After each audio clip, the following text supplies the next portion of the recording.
and gentlemen, welcome to TRS Live with your hosts Brian Keller, Matt Schrotz, and Zach Hoffman, presented by The Real Shot. I'ma do this here forever. EQ. Forever. Triune. Forever. Yeah. Forever. I'ma do this here forever.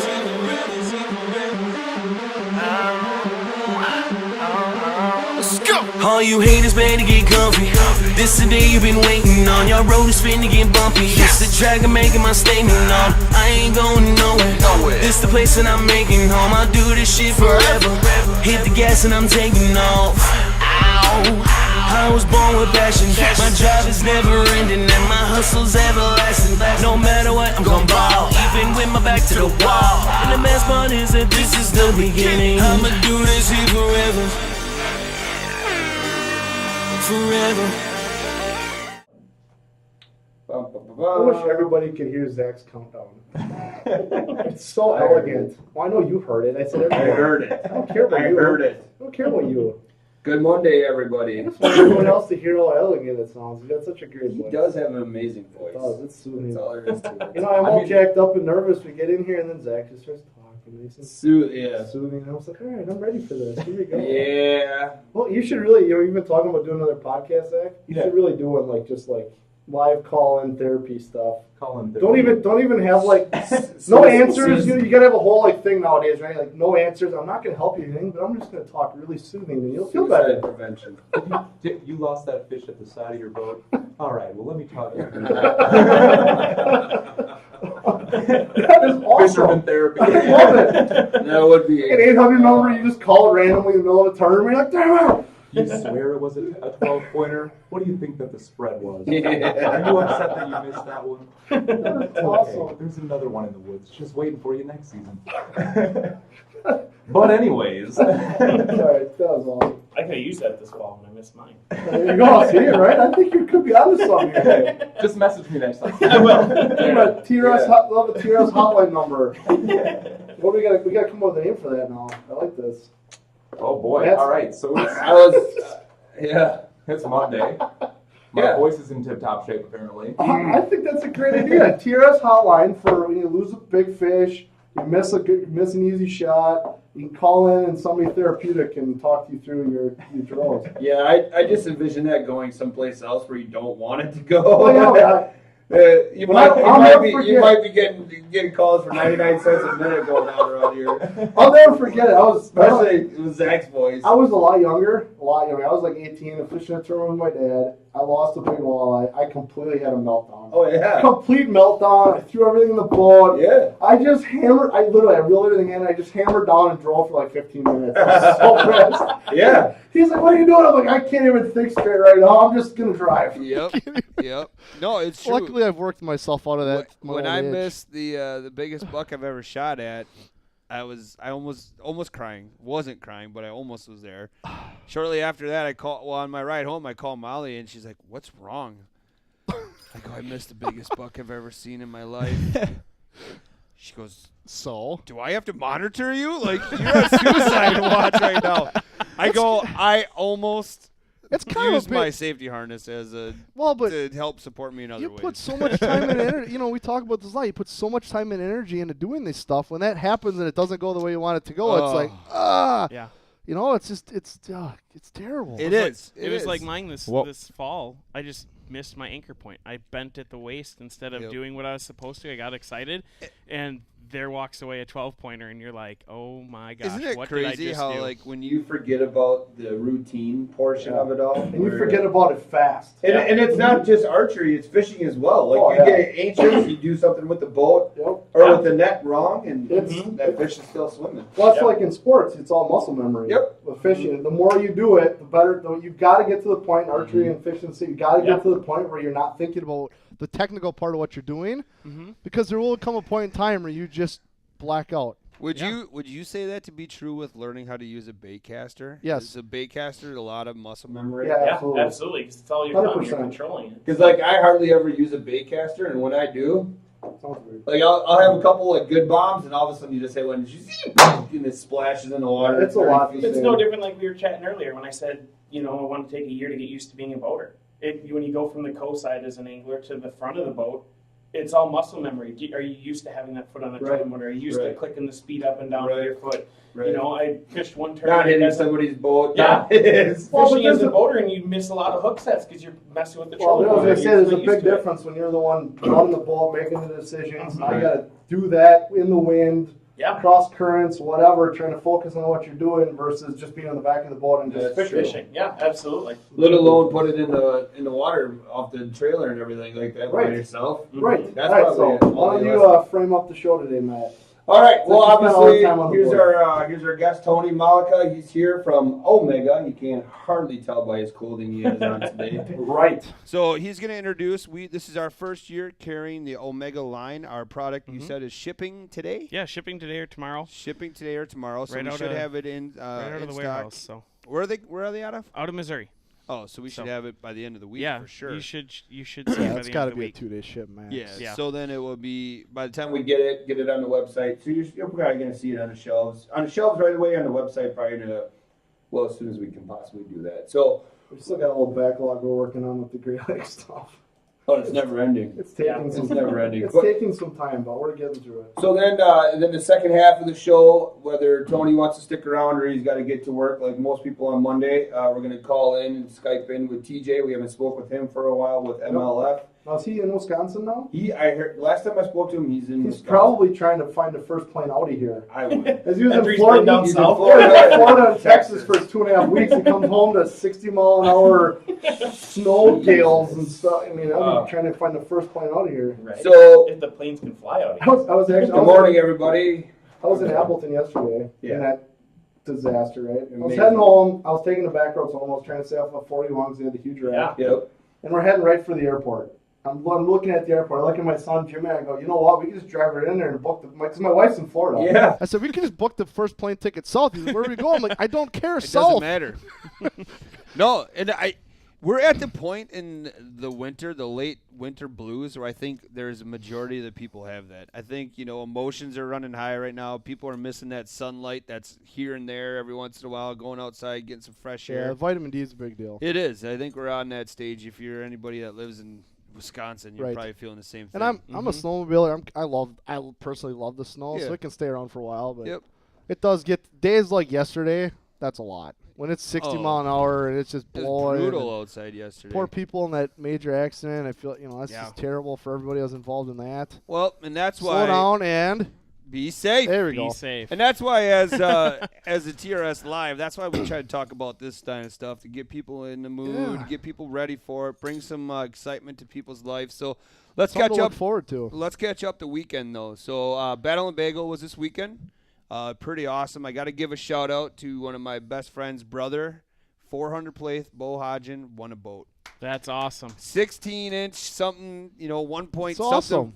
I mean, he Now- called me and they're on their way to celebrate Saturday Oh, yeah, night. I bet. Yeah, he's still And feeling it obviously, right I now. had to give him the be safe because it's raining out. That's right. And you guys are going to. And it's going to be going negative 10 tomorrow. Yeah, right. But he was excited, so that was pretty cool. Then I seen a friend of the Real Shot, Austin Gates, was 405. He won a cooler package. Nice. So we're working on trying to get Austin in here. But then also Sturgeon Spear ended on the rest of the Bago system. Saw that. Justin Munt's wife, Jessica, did not get a sturgeon. I'm glad. I bet you she's jacked. You're saying that right now. Yeah. Unfortunately, Justin. It is not due to lack of effort, though. No. She works hard. Yeah, they She both does. work They hard. I work think hard. Justin did this though. He's like, finally, don't have to look Don't down have a dirty water hole for anymore. So I knew quite a people. So, anyways, that's kind of stuff ended. So hopefully everybody had a good weekend trying to get out there and enjoy. Saturday was actually pretty nice. They were calling for a lot of rain, and up by me, we had to go to Marion. We had a basketball tournament. It was really sketchy, and the weather ended up holding off really well. And so, but anyways, Tony's here. Tony, let's talk about Omega Bass Tackle. I like to ask the question right away: what makes Omega so great? That's a great question. So, Omega's right out of Missouri. They've been around since about 2010. The current owners, Brad and Michelle, bought it back in 2016. It has become their baby. It's their life and blood of their life. So, They've put in a lot of R&D and some new tackle. One of the things that really separates us is just everything's made in the U.S. It's still going to give you that small company feel. Nice. So it's not going to be mass-produced overseas or mass-produced somewhere else. It's actually these guys, when you call, you're going to get one of the owners if you have an issue. They're going to take care of you. If something quality-wise doesn't stand up, if something, breaks or falls apart, they're going to take care of you, get you something shipped out personally. So Brad and Michelle have been great to work with. I've been with them for, I think, 2 or 3 years now. So right around the time that they took over, in the last year and a half, they've really pumped up the volume on some of the products. We'll show some of those here in a little bit. We just came out with the vibrating jig, and then the new spinnerbait too. So wow, a lot of cool different things here. But yeah, we're going to be carrying a partial line here at the Real Shot to start off with, see how everything takes traction. Yep. And then there's talks of maybe bringing in a few other items here too. I just replied to somebody in the chat. I said, if there's something that we didn't decide to bring in that you really want, let us know. We can definitely get it. Mm-hmm. Well, I looked up our purchase order with them, and it looks like we ordered quite a few of the jig lines, and then the the Genesis spinnerbait? Yep, the Genesis TI spinnerbait. Yep. So that's going to be this guy here. We have multiple different colors. This will be like our coleslaw color. We've got a crappie color. The one thing that really stands apart on our spinnerbaits versus others is going to be the titanium tunable wire. It's going to be a lot easier to shape the way you want it, and it's going to stay. It's not going to tweak out on you when you catch a fish like a lot of them. Going to have a nice Mustad Ultra Point hook in there. Comes factory with a swim skirt. So the guys that don't want to run a skirt, a trailer, you're gonna end up having the swim skirt. If you want to take that off, it's easily able to be trimmed right off, and then you can just slide a trailer right on. And there's going to be the double keepers on there, so you shouldn't have to super glue those on. Trailer should stay on there pretty good for you. One of the coolest features, though, we've got the Made in the USA Sampo swivel on the back, so you can run this thing nice and slow. It's going to be the nice swivel that'll hold that on there. But the piece that really sets us apart is going to be the quick change clevis on the front blade here. There's no other spinnerbait on the market. I can take that blade off and go and take this white one and throw it on there if I want.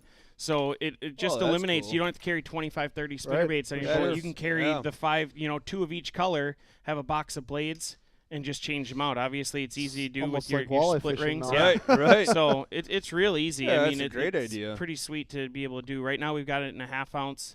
We're going to have a couple other sizes coming out here soon, so this was just obviously the all-around size to start with. Yep. Working on R&D, just making sure the head size stays well and it swims well and And everything. that titanium is a big deal too. Yeah, I think if guys don't spend the money on that, if they decided to spend the money on the titanium piece, they're going to realize that that's the way to go. The longevity. Absolutely. Of your Well, spinnerbait. longevity, but it's just not always bent out of shape all the time. Right. Yeah. Right.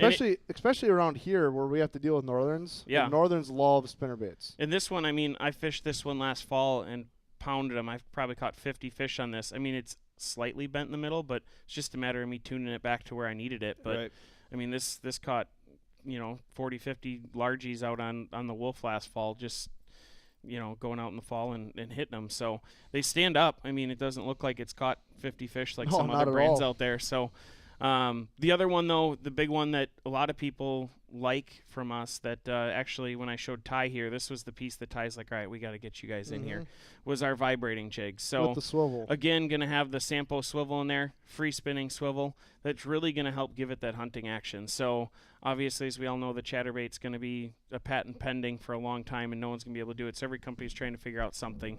That's when Brad and Michelle put their heads together with a lot of the pro staff and just worked on different ideas. And it took a couple of years to be able to figure out what they wanted to do on this one. That's a sticky hook. I keep getting hooked here. Yep. But yeah, so when this thing goes through the water, it's going to be hunting more like a square bill. And I mean, we were at ICAST last year, and for a couple companies to come over and see this and actually put it through the test, Tackle Warehouse, I mean, they do a lot of testing on all their product when they bring it in, so they can tell people about it. And they had a video on there that it literally hunts like a square bill. So it's going to give you a Explain that for not a bass guy like myself. Yeah, what do you mean so by that? it's, I mean, a lot of these vibrating jigs, they're just going to swim in a straight line. The blade's going to kick up, and it's just going to put off the vibration. This is going to give you the vibration, and this thing's going to kick side to side and be able to give you a nice swerve in it. You can fish it fast. You can fish it slow. It's just going to give you a nice side-to-side action instead of just staying in a straight line. We do make it in a weedless version as well. Put the weed guard on there as well, so that's going to be there. 3/8 ounce, and then we also have the 3/4 ounce as well for the guys down south like fishing them on the ledges. Some other sizes in the works, just again trying to make sure the head stays the same and everything works out on them. So they come with the swim skirt as well. I know a lot of guys like running the trailers on them, so you can cut that off and then just pop on your favorite swim trailer on there. So the spinnerbait, that was the Genesis. That's this the is Genesis, one we're going to correct, carry in here. Now Yep. I'm just want to recap because there are people asking questions. What was the name of this one here? This is going to be the Rapture. So Rapture, that is one that we have on the way. Yep, you guys will have the Rapture vibrating jig. The only thing I have on this table you guys don't have right now is going to be Elf Shed Buzzbait. Yep. I'll bring that up here in just a little bit. But otherwise, everything else I've got on the table, you guys will carry. Maybe not some of the exact colors. I just wanted to bring up with the Rapture on our website, we do offer some custom painted colors. So we have Shellcracker, we've got a Purple Haze, we've got a Hypergill. So this has probably been one of our most popular, especially in the springtime for beds and stuff. And those don't come with the swim trailer. It's going to be your standard trailer. But one thing that really sets them apart with this here, we put our regular pro bands like we do on our any other jigs, so you can actually put a vibrating rattle in there. Right. So that's huge in the spawn time. I mean, it might not be the vibration, it might be the mix of both of them. You swim that past a bed, and they're gonna go crazy over it. So these colors, like I said, you guys, I don't think you guys ordered any of these, but these will be available on OmegaCustomTackle.com. Are those only available there, or can we get? You can get them. A lot of stores just stick with the standard colors, but if that's something you guys want to carry, we can definitely get those in here. So sure. yeah, that Hypergill is real popular, and those are all custom painted right by Trey Harple at TH Custom. So he does all when we see a custom color, even like this one here, this coleslaw, that's going to be a custom color right by Trey there.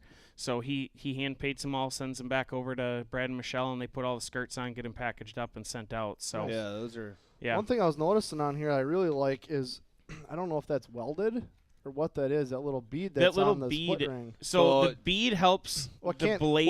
Well, explain what you're looking at right now in case people can't quite see it on the camera. So there's the blade. You've got a split ring, yep. And then there's going to be the split ring to the swivel. On those split rings, we put a little bead on there. That's going to help the blade and the bait not walk off of the swivel. That was one issue that other people have tried to do this before. That's going to be what's going to help hold that together. It's not going to pop off on you. Well, plus you can't get your line stuck in there. there. Yeah, your line can't get stuck in there. It helps like just that. helps hold it together a lot better. So, and then obviously the split ring onto the jig heads. So, I would think too that the other advantage of that swivel right there would be just hookups. Yeah, absolutely. Like the fish can't get leverage on you. Yeah, you can't get leverage on it. Because if you think of a bladed jig that's right to the blade, like the chatterbait or any other knockoff there, it's going to be right to the blade, and this is the only part that they have for that. Otherwise, the leverage, they can sit and jump and whatever. Well, that's you're the going to be same able to reason keep them why pinned. the new Megabass has got a crankbait and all the front hook's got a swivel on it. Yeah. Same reason. Like you said, you'll probably start seeing more of that. I think you're going to see a lot of it's that. In such a saturated area, too, of bass jigs, you got to think outside the box. It's just something different, to me, sure. is apparent that Omega does that. Yeah, absolutely. I mean, like you said, I'm playing with these slightly here, and the hooks are ultra sharp. Yeah, they're all going to be Mustad Ultra points. Yep. So on the this is always it's going to be a heavy wire 5/0 hook on the hook on your nail. If it can hook like that and stay on your finger. I mean, I thought the best test was to put it in your mouth and rip on it. If you want to do that, I mean, I always if you could take a hook, not even like when you not can even stand like it a up on thought, your dude. knuckle, He's just right through it. Did you notice that? Yep. Yeah. Okay. Go ahead, do that. Anyways, he's in bass mode right now. But I mean, you could file your fingernail with that hook. Yeah, those Mustad Ultra points are going to be a good hook. So that was awesome. But hey, sometimes you say some stupid stuff. I know, on. and I just wanted to get a rise. Most of the time, I get a rise out of you. That time, you're in bass mode right now. Well, dude. I'm leaving on Friday. I'm thinking about. I got to fish this week. I'm switching track here. Yeah. Big time. So where are you fishing? I'm fishing that AC championship down in Gunnersville. Okay. So, which is flooded, by the way. So that'll be a lot of fun. That looks like a nightmare, and so is the Tennessee River for the Classic. Well, yeah, that's a whole different topic. Right. But yeah, if you guys want to run through it, obviously we already talked about the Genesis TI spinnerbait. You guys will be carrying in a multitude of colors.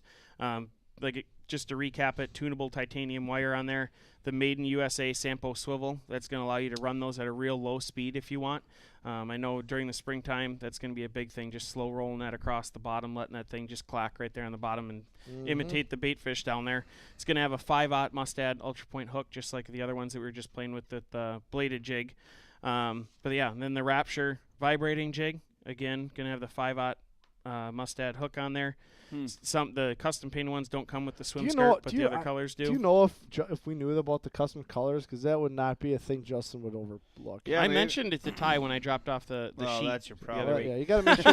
We got to make sure. Ty under the bus make now. sure Justin knows. Yeah, custom's kind of our thing. We can show him that tonight. Yeah, yeah, sure. obviously in our Great Lakes selection. Right. Yeah. No, just like we're just gonna order them. Product. Yeah, because. The 4 colors are unbelievable. Just ask the question. You know you want to ask the question. Can I have these before I leave Friday? know that's what you're going for. I like the tinsel in this one too. There that's it is. awesome. This one. I mean, say it. This is going to be a nice one. Brian, if you need some of these before you leave Friday, I will hook you up. I'm trying to figure out how to get these off the table without anybody noticing. While he's here, because I already know how it's gonna go. It's gonna go to Justin. Here, we'll just hand you my whole box of Chatter. my whole box of Raptures. It's gonna go to Justin. Justin's gonna be like, Brian's gonna be like, I got another job for you, Justin. I need these here by Wednesday.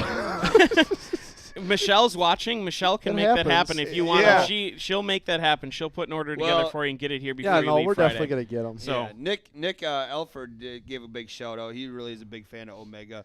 Awesome. So while we got some, I love the swivel part. Super excited about it. You said you brought some stuff to give away. Yeah. So we're gonna be doing a giveaway today. So you guys will be carrying obviously the spinnerbait, the vibrating jig. You guys are gonna have a swim jig of ours, and then you'll have our Salvation Righteous flipping jig. So I've got a little bit of each of them.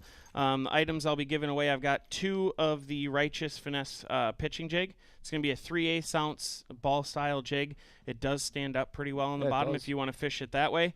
But that's going to give you that full skirt. You can obviously trim that up if you want.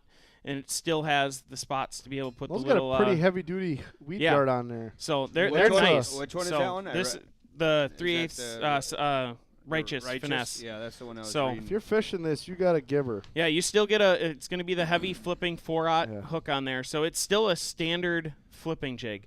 So we do put the guards on there a little bit longer. I was going to say, so the you pros can and trim cons, down if you want. The pros and cons of the heavy weed guard is it's obviously you got to really give it to the fish, but it also can get through heavier cover. Yeah, too. the one thing I mean, as you probably know, Brian, is being a bass guy, even spreading these too. When you don't want to have to set that up, I mean, if you spread these out, these stay out pretty well if you do that. So it's gonna, if you fan those out, it's gonna come through the cover real well. It's not gonna get hooked up. With that being, you can always cut a couple off. If you cut a couple off, whatever you can tune it. We just like to do them a little bit heavier because I like that. Well, it gives you the option in case they're really buried in the thick stuff. You can get in there. Yeah. So I have a question for one of the giveaways. Okay. And as I was researching the Omega line, I hate it when he starts looking at me like that. I can see in his eyes like, here we go. And I may be mistaken here, but I think Omega has one thing that's on their baits, most of their baits that nobody else does. Okay. Oh yeah. You were telling me that. Yep. I remember. So if somebody, how can I phrase that question? What Besides, I don't know if it's that much different. There are a lot of baits that do it, but I mean, I don't know. Maybe 100% of them have it. I don't know where you're going with this, so we didn't talk this pre-show. Yeah. No, I know. Where are you going with this? Okay.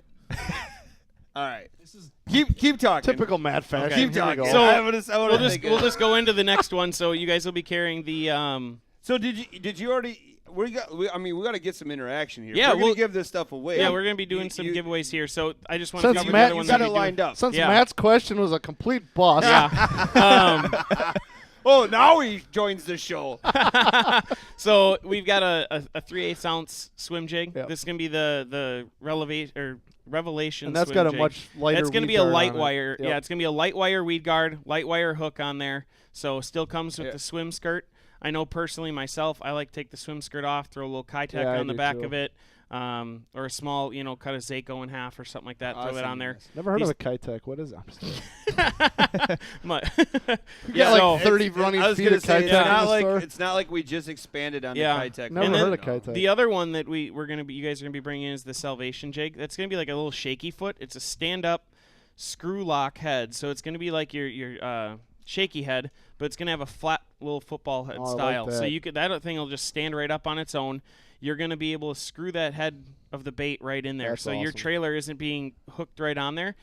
You know In what my that is? opinion, when you get that, it's basically like a skirted football or shaky head. It's going to be this jig is awesome. That's a smallmouth killer right yeah, there. is what that absolutely. is, for You can sure. throw a worm on it, throw a craw on it, whatever you want to throw on there, and that's going to help hold those on there. And one thing that I like about these too is the screw's not too long.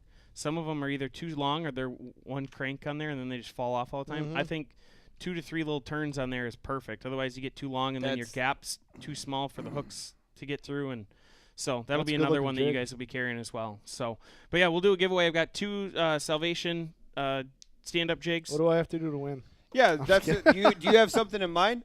Zach was supposed to be the one putting together something there for the Oh, giveaway. What we yeah, wanted I to was do. thinking, So you Wow, know, look- What I just The said to you is fingers one are of the just questions. pointing here. I know. it's past the buck Monday. Look what happens when Matt's question just bombs. everybody just Yeah. Well, what I just sent you is kind of like I think they're one of the few companies that does that. right. How are you going to phrase that in a question? I don't know. What it's a body? It's a. You only had all weekend, Matt. I know. Good Lord. Okay, so is there a question, Tony, that you think would be kind of general knowledge or could be found on Omega's website that we could ask? Well, first of all, you already said it once. Let's recap. You got how many things you're giving away? I'm giving away 2 Salvation jigs, 2 Righteous Finesse Yep. pitching jigs, So- 2 Raptures. But they're not a kit, right? They get one. Correct. Yeah, we can do multiple giveaways So here. I think because Tony mentioned it, we'll see if anybody was paying attention. Let's go with the first one. Was when did the new employee or the new owners take over? Take over. Yeah. Let's do that Absolutely. one. Yep. It's like a quiz. Yeah. Trey It's like being in Trey just school. lost. Make Are sure you they're paying paying attention? attention. I agree. Make sure they're I'm paying with ya. attention. Yeah. So with then ya. you name a bait. You name a bait that you're giving away. Yeah, then. we'll give away the For that Genesis first question. the Genesis TI spinnerbait. Ooh, can I in guess the, that in one? the crappie I color. want- I so want that one. I guess first person to say when Brad and Michelle took over owning Omega Oh, Custom maybe that was Tackle. another question: is what their owners' names are now. Oh, too late. sorry, You ruined it. sorry. No, this is why Zach said we need a looks Monday. like- we need a looks like production Brad meeting in the Van morning. Winkle. See? Don't rub See? your eyes. Yeah. Don't rub your eyes, Sleepy. You I don't know even it. have a camera on you today. I know. Because I look like this. So according to my feed, it looks like Brandon Van Winkle. Yep, you got it. Brandon Van Winkle. Looks like Nice. he is the winner of the Genesis TI. Are you Genesis. sending these out, or how are these people getting these? We can leave them here in the store unless they need to be shipped out. Then I can take care of them. So Oh, we can I don't do know that if too. Brandon's local or not. So Yeah. All right, Brandon, you won, so please reach out to our Facebook page. Please send us a message, Yep. and we'll have it Brandon marked down Van for you. Winkle. So you he's have a got the pen over there that we can mark these down. I with? was actually looking for a pen because I have the Oh, paper. we are really together today. Welcome to Monday, everyone. Holy cow! We have a case of the Mondays. I for wish sure. I wish Zach you had it because Zach is wearing shorts today. I'm wearing shorts. Yeah. It's like 0 degrees. He's got his flat bill I flipped know, straight dude. up. It's a Monday. It looks like Gomer It's- Pyle. it's a Monday. Wow. Shazam. So, anyways, that's cool. So, Brandon Van Winkle is going to win a TI spinnerbait in what was it? Crappie color? Yeah, the new crappie skirt color. Oh, So dang. we're gonna. That we're is gonna, a sweet yeah, color. It's gonna be a nice white head on there. The double willow style blades there, See, and then that's yeah, that Look one. at that. That one's I just You like that's that? gonna be hot in the good spring. looking bait. I need that I mean, in my you throw- life. yeah, that's gonna be a nice one. So how many people trim the trailer off of that thing? Myself, A lot. included. So do Yeah. you think it's more of a hassle for it to come with it? I don't think so. Just because it's a quick clip with the scissors to be able, you just flip it backwards, and you can literally just either take a knife or a scissors right around the backside of that pro skirt or that pro band on there to be able, because they're all hand tied, and then we put the pro band on to help hold them on there better. So you can just quick take a pair of scissors Why do or you a guys knife trim and it just off? If they throw it on there, why do you? Well, me personally, I kind of try to keep my trailer shorter, yeah. so it keeps it closer to the hook. Mhm. Oh. Yep. Just my thing. So yeah, it's all personal preference. Like you said, it's your thing. That's how you like to do it. It's what you got confidence in. If you're throwing a bait you don't have I was confidence gonna say, in, if I'm throwing a spinnerbait, I'm trying to fish it fast. yeah, I don't want to have to worry about slowing down if I get bumped or Yeah. whatever. I just want them to hit it and be over with. and move myself on. personally, I don't even put a trailer on it. I don't. I know some guys are adamant about throwing a trailer on them. I don't. So I honestly don't fish spinnerbaits a ton. I fish swim jigs more than I fish Mhm. spinnerbaits, but that's just me. yeah. Nice. So I guess I'm that's just all in awe by all these Omega tackles. well. It's Let's pretty cool do looking stuff. I'll give away. Let's do one. I'll do the white Rapture and then also the swim jig here. Can for I the win next the trivia buzzbait? one? The buzzbait's personally mine, so that one I can't give away. Arm wrestling. I might be able to hook you up with one. Can we arm wrestle for it? So Yeah. So what I noticed about the how come neither one of them want to do that, Zach? They Right? don't want to go. I don't know. you want to go live on air? You want to I arm think you wrestle? should arm wrestle for it. That's what, I was Arm right here in wrestle the corner of the table. We both got right arms. Boom, With let's all go. these hooks right in the way. Let's give the table a little bit first. Since we're talking about the Alpha here, it has the click to Yeah, it. so there's Explain going to be the Alpha Shad, the buzzbait that we have on the market right now is actually going to be a 4-blade. It's 2-blade, but it's got the clacking feature on it. So it ends up going through the water a lot slower. You get a little bit different noise on there. It clacks a little bit different. It comes in a 1/4 ounce and a 7/16 head. I just actually, before we got on the air here, talked with Brad. He called me and he wanted me to mention that we're actually going to be coming out with 2 different blade features for the Alpha Shad. So we're going to go through with a standard like line through, one that you can really burn across the top, and then a standard single blade as well. Nice. So something he's been doing a lot of R&D on. And we should actually see that to market by the end of March. So mid to late March, I that'll love be the hitting name Alpha Shad. Yeah. So I like that. I mean, this is something I've played I like the with head them. design on there too. Yeah. It's got a. that I don't know if you profile? can see it, but it's got a keel to it, Mm-hmm. and then I think just the design's meant to kind of keep it up on towards the surface. It definitely that. helps keep it up, so you can run at a lot slower speed. Yep. This is the 7/16 head. There's obviously the 1/4 ounce a little bit smaller. So I'm excited to get my hands on the 2 new blades, just to give you a different feature, so you've got 2 different ways to fish them. So. But yeah, let's do a giveaway on the swim jig and the white Rapture. I guess. Let's do this question. Okay. How long did Tony say he's been with Omega? Ooh. There we go. That one was he did. I mention honestly that don't one. remember because I think I was staring at the I baits. know. I did. You were. And then I know I was paying attention, but I'm going to ask: Did you say what your title with Omega is? I did not yet. No, Okay, actually. Let's make sure you tell people how your affiliation is. Yeah. So I started out with Omega as. Well, I was going to say I thought you were going to say the year. No, don't say the year. Don't do it, man. On their Matt finally had a good question. You I can't pull it. know, man. Come on. Hey, I think if anybody in the room, I'm on my A game today. You are. You brought I'm it ready today. to go. I was You know why? I got it. He doesn't I have that. wasn't- He doesn't have a stocking hat on today. Yeah, he doesn't have He's a got hat on. his It's hair. weird. So his brain. It can was our breathe. production meeting on Friday. Nicholas Alfred came He's through trying to stay quick on tack over with the years. So it was 2 years. Dude, Yeah. this guy's So- winning all the time. Is he connected with you? Are you Nick guys- is a good fishing partner of mine. He is actually the reason why I know Omega. He got me turned on to Omega. So, That's fitting that he wins one. yeah. then. So we'll get him the swim jig and the Rapture there. But yeah, I started off as an ambassador for them, which is like their field staff. And earlier this year, I actually just accepted a position with them to be a co-manager of the ambassador staff. So I moved up to pro staff with them and partnered with Gary as the ambassador staff manager. So got a little over 100 guys on staff right now. So That'll keep you busy. yeah, it definitely does. That and the day job and fishing and all that Right, stuff. absolutely. There's never a time where I'm sitting still pretty much. So I'm That's always doing something, answering emails or different messages or whatever. So, but yeah. Nice. So let's see here. I'm gonna change Nicholas and Brandon. I'm gonna do the wow, so we remember. Okay. That those guys are the winners. Okay, that works. So don't wow anything else today. My favorite part about this is the fact that you have a computer in front of you with a word processing program on it. I know. And you're over here like, well, we're going to develop a code to make sure we know which one's Nobody which. else wow anything. Don't wow. No wow Don't reacts. So if anybody's Only watching Matt. knows me, Don't just wow. wow everything. Wow everything. Just wow it Because all. then they're all gonna win. They're Just all wow do it it. all. Just wow it all. in. Well, you have Lots of five. wows. You have 5 computers in front of you, Zach. I have one computer in front And of you me. didn't do it either, you He's sucker. just got 4 screens. That's Yeah, all. whatever. You could have wrote it all over the I would screens. just wow and everything. Recap the I might just winners. wow everything just to screw Wow them it up all. myself. Wow, Listen. everything. Oh, that's funny. That's how we're gonna lose viewers then, Brian. Because So- we're wowing stuff. Let's gonna do. lose viewers. I'll do one of Miss it. the pitching miss it. jigs and one of the Salvation stand-up jigs as well. So for this one, we'll just go with who did I mention is our custom painter?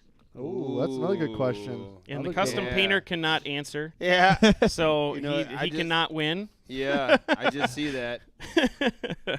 Oh my God. Oh, Nicholas. Nick, you can't win twice in a row.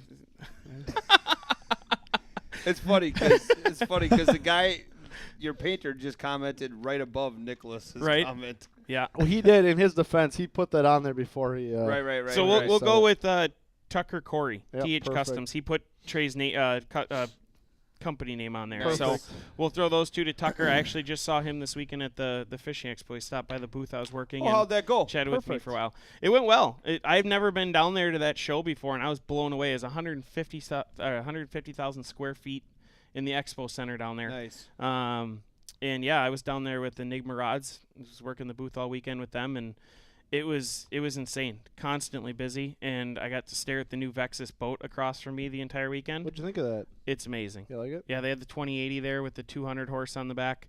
Now those are the old Ranger guys, right? Yeah, Does so it it's help a that? group of different guys that came together and did that. So the marina that was selling them was Angler's Edge down from Loves Park, Illinois, and they did Ranger for I don't even remember how many years. And when Vexus came out, they literally dumped Ranger and moved to straight Vexus. That says something about the brand. If they're gonna go and dump Ranger as what they were selling to move to a brand new company. Yeah. So, but yeah, We'll see how that goes. That 2080 was an impressive rig. I mean, I'm sold on it if I could afford to buy a new boat. I mean, I've been always throwing around the idea when I do get a boat, am I going to go glass? Am I going to go aluminum? And that thing, it sold me. I mean, obviously I haven't seen it on the water. I want to go down for a test ride with it, and I'm years away from getting a boat anyways. But It was unbelievable. I was blown away by the manufacture, the craftsmanship, everything, that fiberglass blend with that. I mean, you get the feel of a fiberglass boat when you're in it, sitting in it, fishing up front, but it's aluminum. And, I mean, that thing was awesome. I'm excited to see what their glass boat's going to look like. When are they supposed to come out with that? They're launching it at the Classic. At the Classic, wow, yeah. okay. 315, they're going to be launching that at the Classic. Cool. So, not affiliated with them. I'm just impressed by the boat. Yeah, I've been interested about it. I wouldn't, cause I just bought a Ranger actually, but I knew they were coming out, but I wanted to give them a couple years before I even. Well, let's do this. Let's take a. You gonna stick around? We're gonna try. Yeah, I'll stick around. Try to Skype in. Yeah. Well, we can talk while we're calling in TJ. Let's get TJ on here. So we're catching up on MLF with him. They were just down in Texas. What would you say the name of that lake was? Lake Conroe. Lake Conroe. And now they're headed in a couple of weeks to North Carolina. So let's catch up with TJ if he decides to answer his phone. Yeah, he actually just messaged us. Perfect. I figured as much. Know. I seen it was just. I just after want him to 10:30. confirm, and then we'll give him a call. Yep. So. Oh, did you stop by the Real Shop booth while you were down there? I did. I walked by. I didn't get a chance to talk to Russell. Russell was busy every time I walked by. Good. But I did get a chance to chat with a lot of guys about Wisco Bass.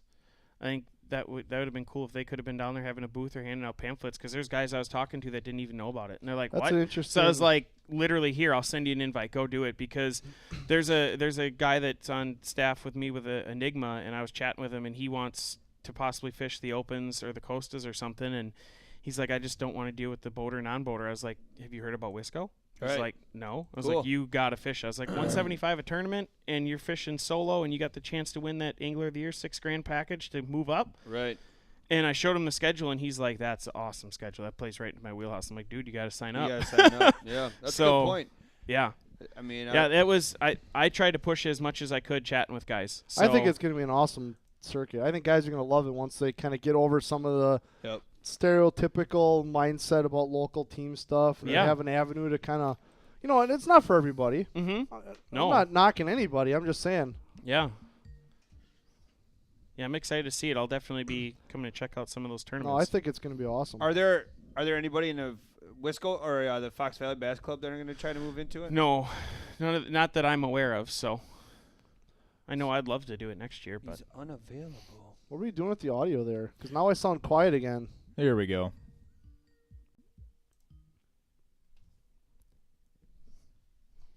Oh, hey TJ, how's it going? TJ, what's up, man? Good. How are you guys? Good, man. Good. Not too bad. Not too bad. Are you in Wisconsin, TJ? I am Wisconsin. Honest answer. How many times have you looked for a plane ticket south, even a week before the next tournament? Oh, I've definitely already done that. Yeah, see? I knew. As soon as Matt said you were in town, I go, I bet you he's trying to get out of here ASAP. Yeah, I've already looked at for the next trip out, that's for sure. Now, that one for you is what, coming up in March, or when's the next one? Yeah, it's not till the Classic, the Bassmaster Classic. Oh, that's right. We'll see you down there. Yes. That's right. You guys are going, right? Yeah, we have to reconvene. Jealous. So you were. How long have you been back from Texas then? I got back. Let's see, what day did I got back? Thursday morning, I think at 1:30 in the morning.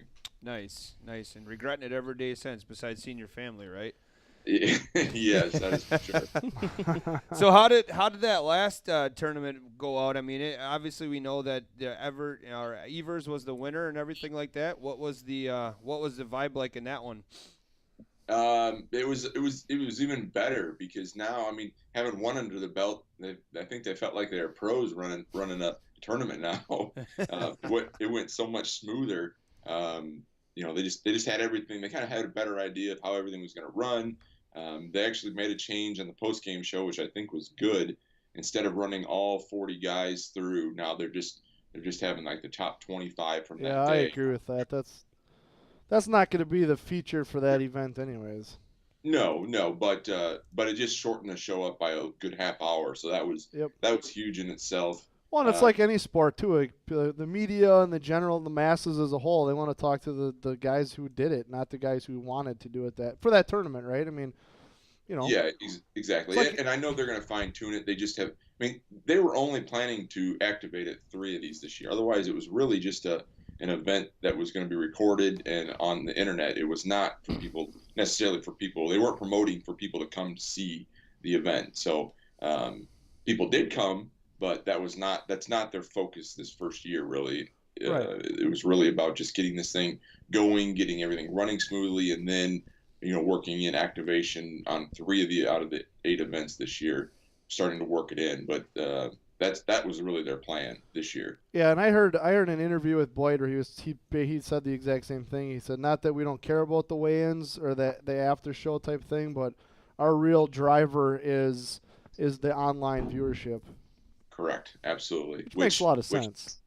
Yeah, and everything I heard, it was as good, or if not better, than the first event. So keeping that rolling was a good thing for them. That's fantastic. So yep. What are some things you're seeing behind the scenes that we don't get to see that you're liking with that format over everything else? I know the anglers love the breaks, so a lot of these guys that have not been with Major League Fishing. They've not known what having those breaks are like, and I have not heard one negative about getting 2 15-minute breaks throughout the day. Oh, I think it would be awesome. Yeah, I think it's 10 o'clock to 10:15, and I think 1 o'clock to 1:15, I think, are their daily breaks. So it just gives them an opportunity just to chill for a minute. It gives them an opportunity to retie, and they're not worrying about they're losing fishing time. It gives them a chance to actually eat a sandwich, drink something. Yep. It just gives them a chance to chill out. And it gives their brain a rest. I mean, if you've heard any of them say, I mean, with this format, their brain is constantly working because you're getting those score tracker updates and you're like freaking out about it. It's like, why am I not catching fish? And so it's just a constant mental stress on their brain of, trying to make the next decision and the right decision and just so many decisions to be made, as we know with tournament fishing.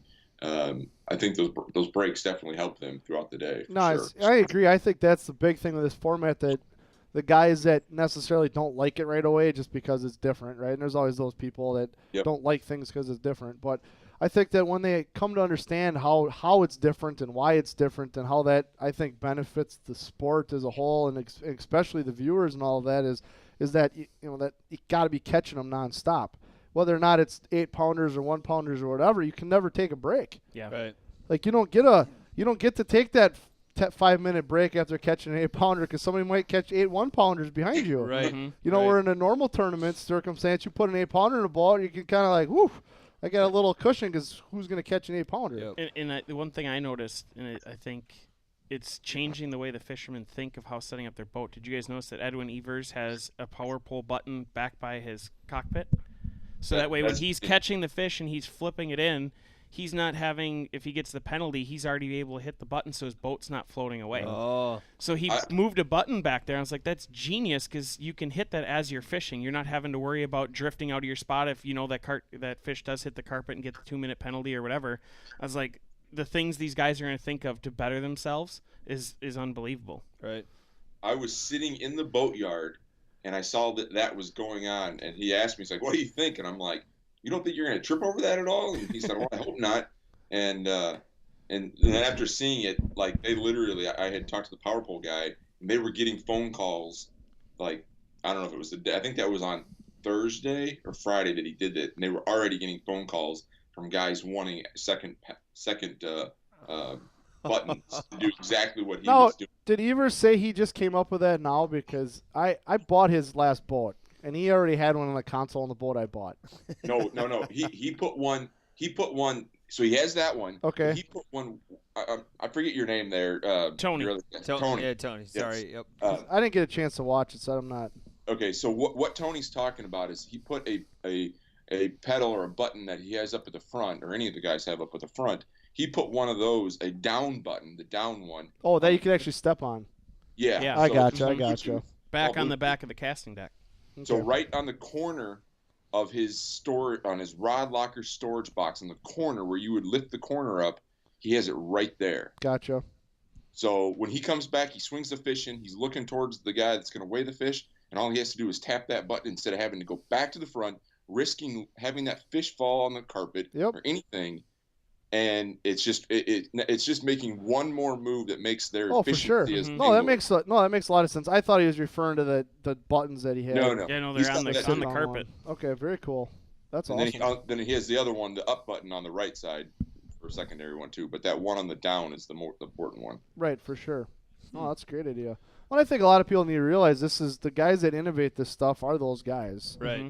And the guys that push all these tackle innovations are those guys. Yep. Because that's what they do for a living. I mean, like, we'd love to fish for a living. You'd love to fish for a living. Yeah, absolutely. A lot of people would, but those are the guys that are actually doing it, and that's where a lot of this innovation comes from. Mm-hmm. Absolutely. Yep. So was the what kind of difference in the bite was there from Florida to Texas? I know you're hopping in a bunch of different states, and I heard something about there was a lot more drop shotting going on. Was that true?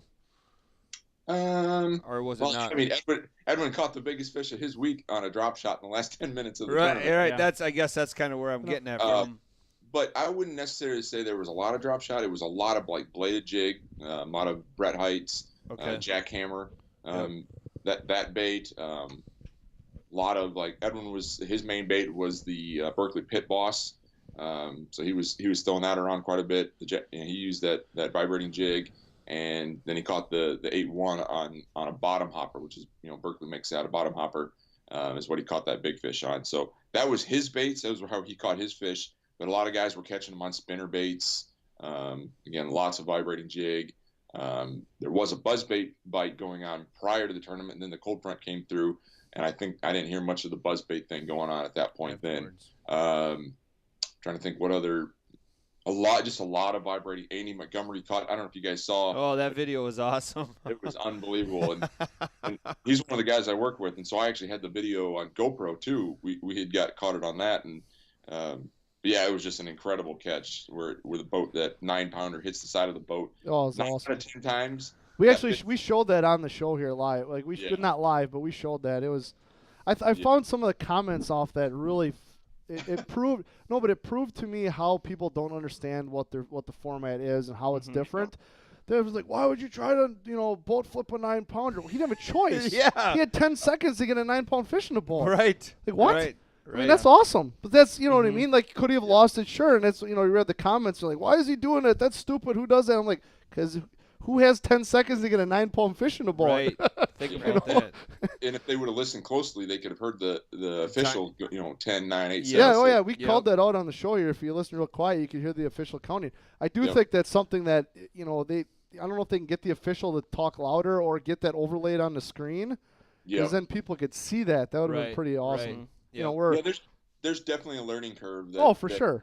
This whole year, that's one of those situations where people don't fully understand this format yet, that these period breaks. And, well, and the moving parts that are trying to produce something like this is there's a Right. lot of moving parts, and then it's Yep. one thing to produce an event at a fixed stadium like a basketball court or a football field yeah. or whatever. Mhm. That's one thing. You got 20 or 30 guys in boats driving all over the place. Right. As we'll learn this summer with the Wisco Bass thing, that's quite the Yeah. the organization to get that done. Yep. Mhm. Yep. Trying to. And what I feel like it's doing is, for a guy like myself who's not a real big fan of fishing shows, this one is, I'm becoming a fan of this kind of series because it's just so in depth, it's so exciting. It's like watching a college basketball game with 10 seconds left on the clock. Yeah. Well, see, and the thing I like about it, when I go back to forcing the innovation, is that you can see exactly what everybody's doing. Yes. So these guys can't hide behind they can get some new stuff like that. Like he said, he was throwing a cricket or whatever, some new chatterbait coming out at the Classic, right? Right. So you get, obviously they're going to have some of that new stuff, but you can see it all. They can't hide anything. They can't be just the man behind the curtain anymore type of deal. So it's kind of cool. It's going to force them to constantly be trying to push that envelope to beat the next guy because everybody can see everything. Well, and the companies love it too. Oh, absolutely. Just look at what TJ was saying about the power pole thing. I mean, they're already selling something that is just about going on. So Hey, TJ, we got a Tucker here wants to know, when do you think the MLF feeder system will be in place? Just from what I've heard, I would say you'll start to hear something about it probably maybe towards the end of this season or first, even when the season's completely done. I wouldn't say they're quite ready, to introduce that yet, but that definitely is on the forefront of their minds. Yeah, that's what Boyd said when I listened to him on BTL. He said the same thing. He said that they have a lot of it not in place, but they have a lot of it pretty much planned out and done. Yep. But right now they were focusing on putting this off, focusing at the task on hand. So you got to think of the logistics behind that. Oh yeah, could you imagine like Tucker said, high school, college, open. So just think of high school. You're already having an issue and shortage of captains for high school kids as boaters. Now you have to find a marshal. It's like the college series. You think of how big that is. The logistics behind that whole type of setup is going to be insane for them to be able to undertake, and the financial end of it, the logistics, everything. 'Cause if you think of the BPT, it's 40 guys at one time. Right. Okay, you need 40 marshals. You can come up with 40 marshals, and it's nothing to have 80 of the scales because I know they carry a backup on each boat, whatever. Yep. But you get some of these invitationals and stuff, unless they're going to cap them, you could have 100, 200 guys out there, and you're talking. I think that brings up a good kind of a topic here, TJ, is you've been around this industry now for a long time. In my opinion, I don't think the industry can support 3 big circuits forever. Right? So yeah, I would tend to. I just don't think there's not enough big names, and I think the feeder system is going to be the guy that dictates the piece that dictates this. Is there's not going to be enough of the feeder system guys to be able to feed 3 circuits. Yeah. So no, I would agree. The only way that it can happen is if Major League Fishing continues on the route that they want to go, and their goal is to draw more non-endemic size sponsors. So if that's the case, then the endemic sponsors won't be such. I mean, they'll still be a focus, but they won't be as focused as they have been previously because they're not the main goes now. It's about the shell gas, and it's about. Right. Well, and for anybody who doesn't know what an endemic or non-endemic, an endemic sponsor is somebody who's in the industry that you're targeting. So that would be a Berkeley's and your Rapalas and Omega Tackles and those types of people. The non-endemics would be Monster Energy drinks, 5 Hour Energy, those types of things. Yep, Red Bull. So it's a much bigger pool of non-endemic sponsors, and that's where a lot of the big money is in those non-endemics. So, which is, I know nothing about the organizational structure of MLF, but I would guarantee you that that's what they're going after. I mean, you could almost let's get Pepsi. Yeah, well, right. Think about. You could almost look at it. I mean, this thing is really tailored to look like golf. Yeah. I mean, heck, even their one announcer, McKee. I mean, his voice is like the most golf epic voice. You can imagine. Right. That's a prime example. Like, go get Nike or Under Armour or some big company. I mean, not that Omega's not a big company, but in the grand scheme of things, I mean, Nike's like, you know what I mean? Right. So, I personally, in my opinion, I think 5 years from now, the MLF's going to turn into the NFL, and then you're going to have all these other. I think the Bass Elite Series and the Tour, all these become feeders for the MLF. That's what I think is going to happen. Just my 2 cents. Yeah. I'll keep my ears open on that and try to talk with Gary and Boyd, because I see them at every event. So. I mean, they're not going to come out and say that right now, right? I mean, obviously they're not going to say that. No, and I don't think that they might not even be planning that, but I think just natural attrition, that's what's going to happen. Well, and they're going to need to do it soon, because I mean, not necessarily soon, but probably within the next year or two, because these guys all signed 3-year contracts to fish the BPT, and like Polinick came flat out and said, you need to prove to me the feeder series and how this is going to keep going. You're going to drop, say, the last 10 guys off. How are we going to replace those 10 guys? We can't just go to the Elite Series and the FLW Series, just steal them back. We need to be able to self-fill our own series. Well, so they're unless going they to just go take them from the other ones. I mean, they could. So, and I mean, because who was it? There was an Elite Series guy that said, come on, let's be honest about this. Everybody wanted to fish the MLF, and maybe it was an FLW Tour guy. And he said, everybody wants to fish that because who doesn't want to fish for $100,000 in no entry fee? Yeah. Right. If they can keep that going, who doesn't want to do that? Forget about the format. Mm-hmm. As the angler, who doesn't want to go fish for $100K with no entry fee? Well, I think it happened at the right time. The industry did need a shakeup. The BSS series obviously came back and took away entry fees or paid back if they paid early enough.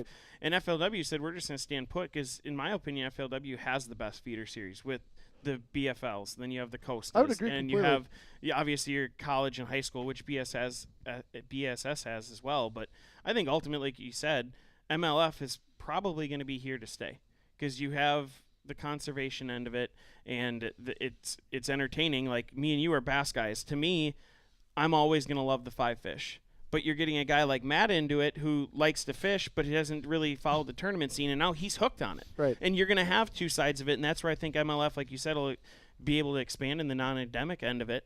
But I think ultimately, in the end, it's going to be 2 series, and I think BS and FLW are going to have to come together at some point.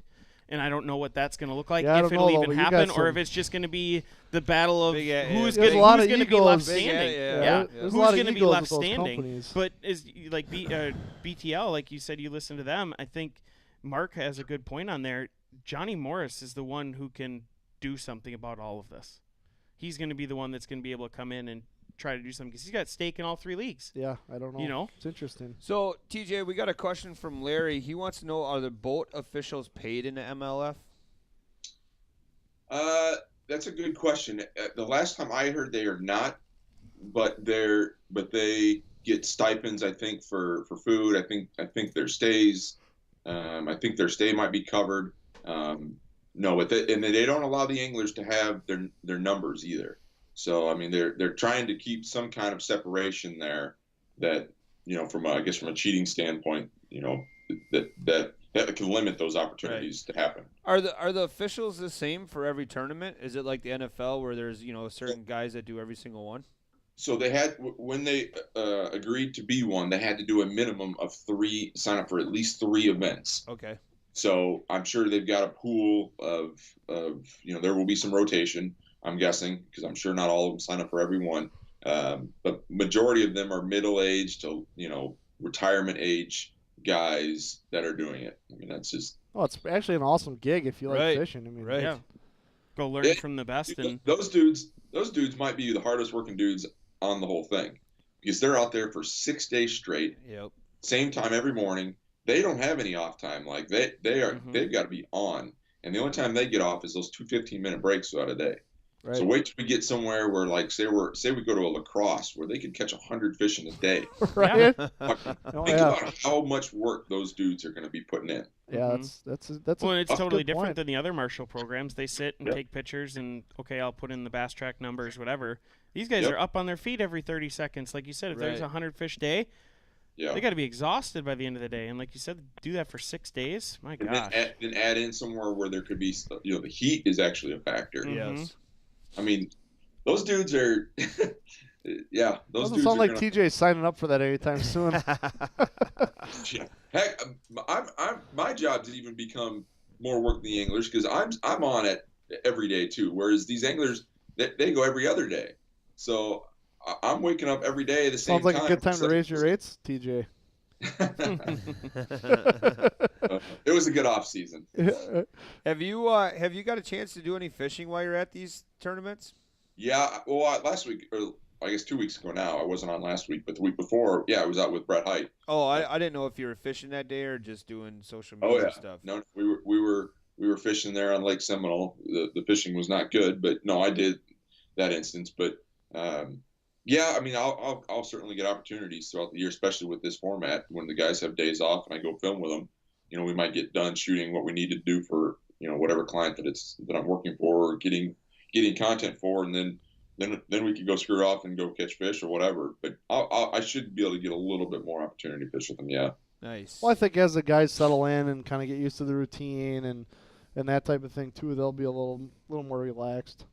Oh yeah, they're definitely more relaxed already. I mean, and let's go back to some of the other changes that I've noticed. So one of the other changes is actually a pretty big change is, you know, it's lines out at 3:30, so there is no time limit of when you have to get back. Yeah, I like that. And which is, it's great because one, it doesn't beat up the boat official, and if they have a camera guy, doesn't beat up fish for one thing. That's huge. And it just doesn't beat up their equipment. You know, they're able to ease back. It's probably safer. Well, and it saves fuel too. I mean, you're not hammered down for 60 miles. You can just cruise. Saves on fuel. I mean, just everything about it is just way more. It's a way more laid back feeling than what we're used to. That is for sure. So I haven't got to watch a lot of these yet, TJ, but are you seeing that these guys are still making the long runs, or are they kind of sticking a little bit closer and just finding those schools of fish closer to takeoff? So they can maximize far, their time? I've not seen any change there. They covered every square inch of Conroe, which Conroe is relatively small, like 28,000 acres. Mm-hmm. But for there at Kissimmee, you know, they were locking through. It seemed like they were doing just everything the same as it was any other tournament. Yeah. You know, they were running around. So they get that 30-minute drive around period before they start. So they go out at 6:55 is when they first start, and then they have 30 minutes to ride around. So that gives them a 30-minute run time to get to an area without having to worry about, being on the clock for fishing. It's lines in at 7:30. So they get that half-hour run time. They can get to quite a few areas in most bodies of water in a good half-hour run. I mean, for sure. Some places you can't. I mean, some places you run an hour or more. Well, like you said, if you've got a lock or something, that'll take up your half hour right there. But if you're not having a lock, you can get almost anywhere in a half hour. Yep. Yeah. Yep. Has there been any talk further about doing like what they did in Florida, where they take you to a different lake? Because I could see, like, for example, like if you did Mississippi out of La Crosse, and for the first 4 days of the tournament, you're fishing 7, 8, 9, and all of a sudden they're like, tournament day, you guys are going down to Prairie du Chien and fishing 10. I mean, it's a totally different game. I think that I really like that. Conroe would be kind of hard. I mean, maybe you have Lake Houston or a couple other small bodies there, but when you get the opportunity, I think that would definitely help keep viewers interested. Yeah, I think that's for sure going to happen. I think it's already going to really happen at the very next one in North Carolina, because there's 3 bodies of water. So I think they're going to use 2 of the bodies of water for the first 2 days. So it'll be Group A will be on one body of water, Group B will be on the other, and then they'll flip flop for their second days. And then for Saturday, I think they might use another lake for the knockout round, and then I think on the final day they'll use the other lake. So there's 3 lakes they're actually going to. So speaking of that, I know the questions have been raised about, well, if you're fishing different bodies of water all the time versus this group of anglers or that group of anglers, you know, how is that fair, so to speak? And I heard Boyd, I don't know if you can explain that well enough, but what he explained it to as that you're only competing against those guys that day, and then you get kind of I can't remember what he called it, some kind of a number that's how you get rated against everybody else when you kind of merge. Can you talk about that a little bit? Yeah, because it's pretty similar to the current MLFs, how they were. I don't know how it all works, but yes. So what he's talking about is, so Group A would only compete against Group A, and so once their 2 days were done, the top 20s figured out, their weights don't get compared to Group B's. So it's the top 20 from Group A, top 20 from Group A or B, and then those 20 and 20 will go to the knockout round on Saturday. And that's all based on some kind of a score number they come up with. I don't know exactly how it works. So so it's Angler of the Year points now. So moving forward, Oh, now okay. they've got two tournaments under their belt. So I think it's the top 30 will now move on to the first cup event. So I don't know how much we've talked about the cup events have changed. So there's 4 cup events, and each cup event is comprised from the first. So the first 2 events. The second cup is the tournaments 3 and 4. The third cup is from tournaments 5 and 6, and then the fourth cup is from 6 or 7 and 8. So this first cup now has been figured. So the top 30 will fish the first cup. So now moving forward for the third tournament, I know this is a lot to digest here, but for the third tournament, now they're going to go by the rankings of how they finished in those first couple events. So I don't know how it's going to be broken down. I don't know if it's top 20 and then the bottom. I don't know how they're going to combine Group A and Group B again. That they've not real. I don't think they've made that quite super clear on how that gets mixed up. But it has to do with the rankings, though. Gotcha. Of current status. So it's really not about the body of water because you're only fishing against the guys you're fishing against that day. Mm-hmm. Correct. You're only fishing against your groups on those first 4 days. Yep. So what Group B does, and then what Group A does, they're not like bringing them together. Like, oh, you're in 50th place, but you were in 35th place in your group. No, well, I think that's right. I think that's really smart because just like any other major sport, you can have 12, 15 games going on at once. Or something like this, in theory, if they could logistically figure it out, they could be having a tournament going on or an event going on at 5 different bodies of water at one time. Yeah, well, and just all think about competing against each other, so to speak.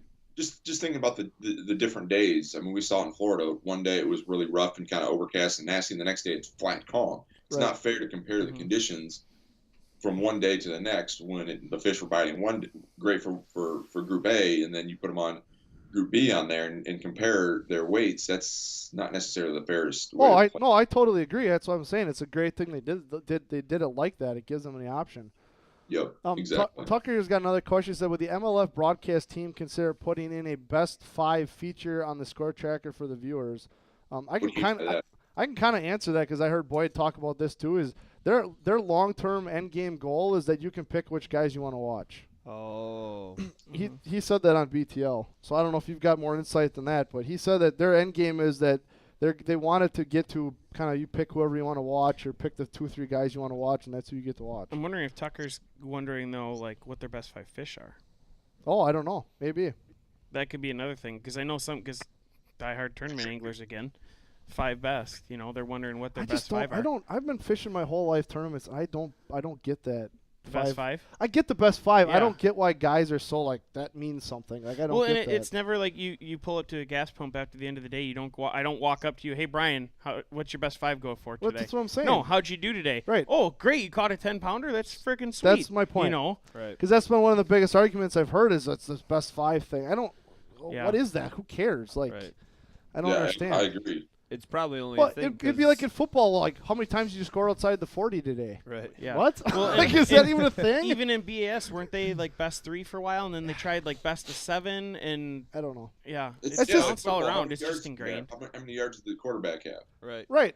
Cumulative. It's not one play he did or 3 plays. It's 350 yards and all the passes is 25 for 29 or whatever. I totally agree. I've heard the best 5 argument a lot. I just don't understand. I don't understand the basis of it. I guess that's kind of my thing. It's just my take is because that's how it's always been done. Right. And we talked about change, and people, some people struggle with change, and the great thing is they've got too many stars on Major League Fishing to ignore it. And if people say, "Oh, I like the best 5," well, okay, fine. You can watch the tours that do best 5, but you're then ignoring majority of the best anglers out there. You're just going to ignore them. Yeah, a true fan's not going to ignore it. They'll come around, I think, over time. I'm with you. That's one thing. So if somebody's got an argument for that, I'd love to hear it.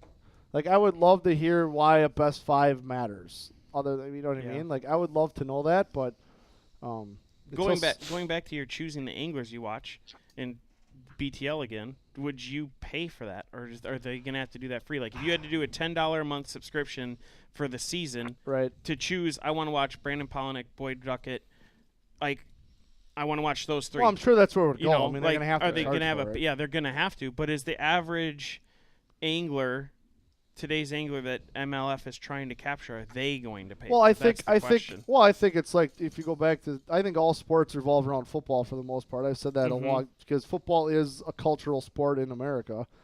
So I think if you look at the NFL, for instance, it's pretty successful. You've got your local team that you get to watch for free. Right. If you want the Red Zone channel and you want to pick and choose what you want to watch games, you got to pay for it. Yep. So I think that's where it ultimately will go. I mean, they'll have, and I think, but with that is they'll show you what they want to show you for free, and if you want the pay-per-view coverage, you pay for it. Yeah. Right. So I think we're a few years out on that, though. Well, I would agree. Yeah. No, I would agree. Yeah. I mean, I think the big thing is cell data is the issue. I mean, they're only as good as the cell data at these lakes they go to. So I think it's okay. So part of that, so they have a team that goes to every body of water and visits before that. Like, it's a no-go. If there's not cell service, they're not going, period. Right. Well, it's because they have no way to film it. They can't, Right, they can't stream without cell coverage. Yeah, that's a good point. I think once 5G comes out and 6G comes out and whatever, well, see, I would think that once it gets bigger, hey, I have You're a voice still here. today. Holy yeah, cow. I'm alive. I am alive over here. I was wondering why I was starting to get all kind of stressed out and tense. I haven't heard Zach's voice in a while. And it just relaxes you. You sit in your chair, you just start like melting into your chair a little bit when he starts talking again. But what I was thinking is, if you go to Iola, like the car show of all places, U.S. Cellular puts up a cell tower there, and they actually broadcast 4G for all the people because thousands of people go to that car show. They do the same thing at like so you would USA think, too. so you'd think that maybe in the future, like Verizon or one of the bigger, better companies that would work up a deal so that they could actually broadcast from these lakes that aren't maybe as well known or just as well covered. And I'm sure there's going to be people that'll pay for it because, to throw motorsports reference in for Zach, I grew up watching IndyCar, and we'd go to Elkhart Lake, and my dad would pay $50 to have the scanner to listen to Mario Andretti's feed or listen to Alex Zanardi's feed or whatever, and you could switch between them. So I think there's going to be a market there. It's just what do you price it at? What's the feature going to be on it? Right. And in the end, I think it's going to work out for you. But like you said, what's going to be the pay part? What's going to be the free part? Well, a lot of it's going to depend on all these other sponsors like you guys were talking about that they get into off-season here now. More and more companies are going to realize this is a ticket. You know, like I look at Mountain Dew. Mountain Dew is sponsoring more outdoor shows than I've ever seen. Oh, really? Before. They were at the fishing show this weekend. I saw the Mountain Dew girls running around. Mountain Dew's all over the place. I mean, like the Crush, the hunting show with Lee and Tiffany Dukoski. Mountain Dew is like one of the main sponsors of that show now. So, yeah, I would say like this is all going to happen, but a lot of it depends on what kind of sponsors. Oh, absolutely. You know, it's no different than the Super Bowl, right? Yeah. Sponsored by Pepsi. Well, look what Red Bull did for snowboarding. Right. Right. Red Bull went off and decided to sponsor this stuff, and then they sponsored Shaun White at the time, and then by the way, Shaun, we're gonna build you your own half pipe up in the mountains. The only way you can get to it's by helicopter. Yeah, all for you. But it's a Red Bull that's the helicopter. thing is, I look give at you wings. I look at MLF as I feel like Red Bull is going to get involved on MLF. I really do. Well, because they have they did in every sport when it starts to launch. Once like once it gets big, they want to be the ones to they see stuff they like and then they just want to help fund it. That's really what they do, and that's pretty cool on a company to do that. And I guarantee you that MLF guys are waiting for that. But like I just look at it this way: like Red Bull got into when in my industry, rallycross, which is just what like 4 cars. Was that again? No, rallycross racing. Do you have a cocktail with you today? I got my water. Well, they're in it had Formula nothing to do 1. with sales. They went into Formula 1. They did the American Formula Driver Search. So they have their main team. They have the Toro Rosso team. Like they But jumped you guys into just it. become best friends. But they fund. I think you guys just became best friends. We have a motorsports background, so go to garage and do karate. But like, think about this. Red Bull got in there, and all of a sudden now So much Red room Bull for has activities. a ton of rally in the U.S. and rally almost died in the U.S. It wasn't around for the longest time. Red Bull and come Red in Bull and got try involved to, and helped. So I think that in the long term of things, Jacob be Wheeler will interesting. probably be their first pro that'll go with them. The dude drinks Red Bull like it's an IV. It'll be interesting. We're so much quieter without Zach. I just come in and shake things up a little bit. And out of nowhere, TJ. Glad we called you today. That was money, dude. Everybody's on their A game today. That's awesome. So Wait for that. I gotta ask TJ. So last Friday we talked about the Ike apology. Yeah. How do you? What's your thoughts on that, TJ? Wow, that's a deep question. I know. Well, hold up. Before you answer that, was there another incident that happened Yeah, after, maybe is there more stuff that we didn't see that really deserved the apology? Because he said in his post that there were 2 instances and we only knew of the one. So I want to know what was the second one, because I'm guessing the first one was when he put his motor in the mud and was all pissed off and left. Yeah. Right. But what was the second one? The second one was that when he left and didn't go through the line. And everyone is expecting him to go through that line, but now we've since talked that they're not requiring everyone to go through the line. I think that was the second one. But the post you guys are talking about his apology post where he talks about dealing with depression and stuff like that, and not being around his family. And I just wanted to make sure I knew what post you guys were talking about. Go ahead. You got any elaboration on that, TJ? I do. I'm just trying to figure out what's the best. You put me on the spot on this one. I'm good at that today. So let's clarify. So you got what you know about is what happened in Florida, correct? Yeah, we got to go 2 tournaments back. Okay, so yeah, and we could only we didn't see it live. We went back and watched the stream, and I don't know if that was edited or not. Right, and what we're referring to is it was to get into the finishing day, Top right? 10, yeah. Top 10. He got booted out shortly after the time slot had, because somebody caught a fish just at the buzzer, basically, to knock Ike and Ellie out of it, correct? Yeah, so what happened? Yeah, on that, it'd been on. I think he's in Group B. So on the elimination round, which had been his second day, in order to go, I think it was the elimination round, or was it the top? It was to make the top 10. He was in 10th and got bumped out. Yeah, that's what it was. On the knockout round on Saturday of that event, it was down like there was like 3 of them right in there trying to make that top 10, and he was right there. He was in, and then Jared Littner caught a fish. Literally, I think he had seconds. I think I heard like 10 seconds left, and he caught a fish. Well, with those score tracker, the iPads, they don't update like simultaneously. It's I think every couple minutes. So, and here Ike was talking once the time expired. Yep. He was sitting there talking about how exciting it is to make the top 10, the first BPT event, and then he was waiting. He knew that it wasn't final yet. And so he was just trying to be like chill about it. Oh, and he waited like 5 minutes. Yeah. Yep. He was excited. Yeah, he was excited, but yet he knew there could be some drama played out. And sure enough, what happened was the official said, Ike, you've been bumped down to 11th. And that's when all heck broke loose. Oh. And so he went from going to fish for $100,000 thinking to not fishing for $100,000 on the final day. So, so yeah, he was obviously upset about that, and then so that was one. And then when he did come back, he did not go through the post game show. And then this last event, it played out very similar, and the same thing happened. He did not make the cut. I think it was to go to the knockout round, Saturday's knockout round, if I remember right. So he missed the cut again, and there was words exchanged again, and so it just made a lot of drama that played out. And then when he came in, if anyone watched the broadcast, he basically did not say any words at all during the broadcast, during the post-game show. When he was getting asked questions, he just said, But, yeah. I'm just here so I don't get fined. I was just thinking the same thing. Marshawn Lynch. Right. Yeah. So, I mean, but in a way, that's got to be kind of what MLF is looking for, right? Those kind of reactions. I agree. Possibly, but yet there is some rumblings amongst the anglers that they certainly they're not representing a certain organization, say like Bassmaster. Now they're representing themselves because this is an angler-owned thing. So it's not so much one entity. Now it's all of them together. They came together as a group. So now they're representing each other. And so when one person, this is just from what I'm understanding, that when one person doesn't perform or act in a way that represents all of them, then it shows bad amongst all of them, not just say. Yeah, there's a level of professionalism that has to go about it. I get that. But on the flip side of that, like if Ike wants to throw a hissy fit, like he's only looking bad at himself, right? He's not. That's just who he is. That's his personality. Well, yeah, and Brian has talked about in his book how he said he's DQ'd himself once he's on purpose. On purpose, just to get the publicity. Well, But I guess the question is did MLF make him apologize, or like any of his sponsors? Do you know, or did he just have an open heart and said, "I feel bad about my reactions"? Honestly, I'm going to refrain from commenting. Okay, you're closer than what we are, obviously. So I think if I had to guess, there was a lot of different things brought into that. Right.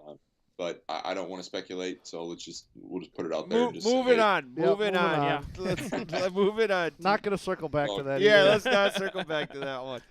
You know, it's like any other sport, though. I feel like even, you watch. I bring up football a lot because I love football. Even baseball, right? There it is. That's Brian's. Anytime you references Brian football. references football, when we're not talking about football. Well, but it's not going to be. What about baseball season, though? It's almost baseball season. But dude, it's almost baseball season. You're still talking football. Well, you're not even talking about the Bucks. The Bucks are #1 in the NBA. I just don't care about basketball.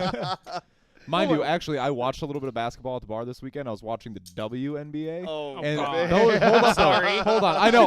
It wasn't my choice. It wasn't my choice. But can I tell you one thing I noticed? How hard did you try to change it? Not very.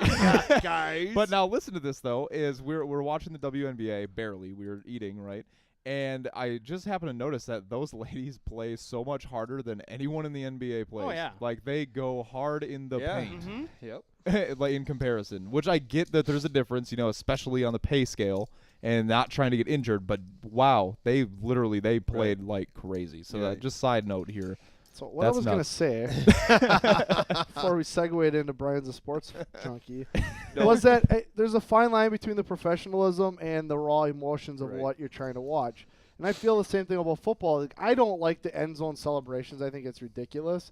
But if a guy makes a lights out tackle, which you can't really even do anymore, and he wants to get up and be a little jacked about that, that's called adrenaline. Right. Mm-hmm. And if you've never felt adrenaline, you don't know what that's like. Right. Yeah. 'Cause that's what that is. So Mm-hmm.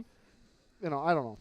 Well, it's like buck fever, just without verbally expressing right, it. You just right, shake. In right. football, you express it in a different way. It's the way it is, right? I mean, you make a great catch in the end zone or something. You want to get up and you're all jagged, spike the football. I'm totally cool with that, right? Right. Yeah. No, on the flip side, I love the Barry Sanders go give the ball to the official. Yeah. I love that. Yeah, right? act like you've been there before. Exactly. But at some point, you come, like my son plays middle linebacker. He comes through the line untouched and just lays a kid out. You want to get up and you want to like chest back. Okay, fine. Yeah. Right? But this is on the opposite side of that. The raw emotion for him took him in a different avenue. Yeah. The negative It side. took him down to negative Well, alley. I would agree, and that's where the professionalism Yes, side of that argument yeah. comes in. But- if you get run over and a guy scores, you can't throw a temper tantrum. But then think about, we're in the north, so you think about hockey. Hockey, they get mad. What do? They just punch each other and the refs watch. So, I mean, like, where do you draw the line? But I he's think just striking out with sports references, WNBA, now hockey. It's like I was going to say, what's hockey? But I think you also have to think of where this all came from. Ike has done this his entire career. Well, Look at Texas, the Texas Big Bass, whatever it was, when he threw the whole rod set up and broke his rod in half and threw it in the lake. I mean, that's highlight material for his whole career. And that's my struggle with Ike, and I don't know the guy at all. Yeah, and I'm sure all I know is the phenomenal information guy. that he's made out public, right? Like in his book, if you listen to his book or read his book, he says flat out that he'll get DQ'd on purpose because he gets publicity that way versus finishing 30th. I think it'd be a totally different conversation. Now, I'm not saying he did that now, but he's done it in the past. I just think it would be a totally different light, and it would be a lot different if, like, your Jacob Wheeler or Brandon Polinick or somebody like that did something like throws this. A tantrum. Yeah, I think it would be a totally different topic. But since it's Ike, some guys just brush it off. Yeah, I agree. But then I was reading an article online, like when it first happened on his page, because I follow him. There was a guy that came on and just bashed him and was like, I brought my kid to the event so he could meet you and see you and blah, blah, blah. See, and that's where And that's it gets the tough. line. And it's like, but also, I see the point of Ike, though, too. He just had a bad day. He doesn't want it to cross that stage if he doesn't have to. And there's nothing in the rules saying he didn't have to. Right. And I think that's why MLF came back and said, well, first of all, it's taking way too long. Second of all, it's your choice. If you don't want to go up there and, because you're, like we said, representing yourself, it's your brand. If you don't want to go out there and talk about your sponsors and you don't want to go talk about yourself, then so be it. Right. So, but I just think with him, you got to take it with a grain of salt, too. I agree. I think with the scale of his personality and the impact and the reach that he has in that aspect, I think that's where he's got to kind of draw the line. Is where can he be? Where can he do that to show? Go take a timeout, put your nose in the corner, realize what you did, and come put back. Your big boy pants on. Come back and be a big boy. So, I agree. anyways, I didn't mean to put you on the spot with that question, TJ. I just know it's current information. It's a hot topic. Yeah, hot topic, just like CWD was. So. Hey, while you're in Wisconsin, I gotta go off a subject here. You gonna go do any shed hunting or anything? Not with all the snow. Come on, man. I was gonna say, where are you shed hunting? Dude, you're still finding sheds right now. They're yarding up. There's sheds. Yeah, but where TJ hunts, there's literally like 2.5 feet of snow. Come on. Some TSI work. You gotta get out in the woods, boys. It's time. The last thing I want to do is go in what some of my sanctuary areas, just like Brian's, and push deer around in this kind of snow depth. That's the last thing. This emergency feeding time. This is where you drop down a couple popples if you got them and feed the herd. Some of your very true, but still, I just don't understand where it's mind blowing to me how much food plot knowledge and all that stuff that you have, because you'll just list off names of plants that nobody knows. You're talking everything and you know all this stuff, and we're just like, where did that come from? I had to break up this monotony of talking bass for the last hour, dude. I had to get back into the whitetail what the show world. was about? It was. Not always. Not always. Yes. Matt, we can talk whitetails anytime you want. Dude, I'll see you at the Classic. We're just gonna let these guys go look at bass stuff, and we're gonna go talk bull hunting. But you'll be working. My business partner, I have a couple of guys on tour that work for other companies that they'll come to the events, and we'll literally be at a bass tournament, and here all we care about is talking about whitetails. My business partner's not much of a whitetail. He doesn't. Yeah. So all of a sudden we go from business talk or to fishing talk to whitetails, and it's like, that's his cue to leave, because he knows that that's just a waste of his time. Exit stage right. So yeah. Well, that's my favorite thing. Brian knows that's what I'm. The off season is where it's at. Yeah, and it is, and you were right on the money. I mean, it's unfortunate that we got 35 inches of snow in most areas, and it's drifted and all that other stuff. But there's sheds to be found. Trust me. Good luck. So. Anyways, right now I would say, because they've just been freshly covered up. Yeah, as of yesterday, if there was any on top of that. Yep. So when do you leave again to go to the Classic? So I'm looking at, I think I'm leaving March. Let's see here, March. The Classic is the 15th, 16th, and 17th. So I'm probably leaving. Probably the 11th or 12th, I'll drive down there. So then are you on the road then right away from there? You just go right into that next tournament for MLF? What I'll end up doing is probably driving my car over to Raleigh, North Carolina, where the next one is. It's only 5 hours from Knoxville. Park it there, fly back. So I plan to be fishing on the Fox River that week between the two. Oh, nice. That's like one of my most favorite bites ever. Yes.